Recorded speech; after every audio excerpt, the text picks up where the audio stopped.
थाना crime branch में एक एफआईआर रजिस्टर की गई है, जिसमें फरियादी के द्वारा ये बताया गया कि वो एक डाइवोर्स मैट्रिमोनी डॉट कॉम एक वेबसाइट थी, तो उस मैट्रिमोनी वेबसाइट उसमें गया और उसको एक प्रोफाइल उसको पसंद आई जो कायरा मल्होत्रा के नाम से थी। कायरा मल्होत्रा वो जूही के नाम से, तो उसने उसमें इंटरेस्ट दिखाया, मैसेज किया, तो मैसेज के बाद शादी की बात को लेकर के उनके लगातार मैसेज चलते रहे। तो कायरा मल्होत्रा और जूही के द्वारा ये बताया गया कि वो इन्वेस्टमेंट एडवाइजर है और इन्वेस्टमेंट कराती है और आपको प्रॉफिट भी होगा। जब उसने बहुत फोर्स किया तब जाकर इसने अलग अलग समय पर लगभग 63,56,000 लगभग 64 लाख रुपए के करीब उसके द्वारा उसमें इन्वेस्ट किए गए। बाद में जब उसके द्वारा निकाले पैसा निकला नहीं।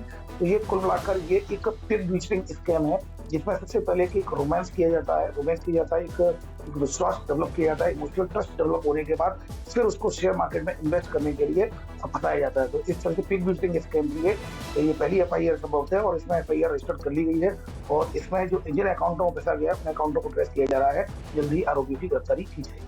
सर, ये संपर्क में कैसा आया था? जैसा कि मैंने बताया कि मैट्रिमोनी वेबसाइट है divorcematrimony.com, वो उसमें गया था, अपने लिए एक प्रोफाइल देखना चाह रहा था शादी के लिए।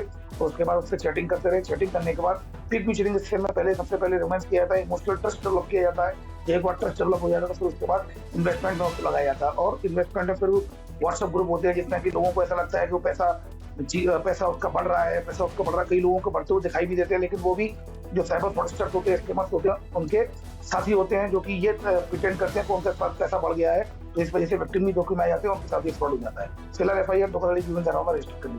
सर, इसमें क्या सावधानी रखना जरूरी है? देखिए, मैं हमेशा कहता हूँ कि जो ऑनलाइन जो भी आप इन्वेस्टमेंट करते हैं, सबसे पहले वेबसाइट को वेरीफाई करें। आप किसी प्रोफाइल पर ट्रस्ट नहीं कर सकते। आप उस वेबसाइट को, चाहे वो मैट्रिमोनी वेबसाइट हो, सबसे पहले उसको वेरीफाई करें कि वो वेबसाइट सही है या नहीं। उसके बाद जो प्रोफाइल दी गई है उसको प्रोफाइल को भी वेरीफाई करें। कई बार हम लोग वेबसाइट को वेरीफाई कर लेते हैं लेकिन प्रोफाइल को वेरीफाई नहीं कर पाते। कई बार जो ऑफिशियल वेबसाइट में भी ऐसी प्रोफाइल पर आकर जो स्कैमर प्रोफाइल, लड़की की प्रोफाइल बनाकर आपके साथ फ्रॉड कर सकते हैं। इस केस में भी यही हुआ और उसने कायरा मल्होत्रा और रूही के नाम से और रूही बनकर उसके साथ फ्रॉड किया।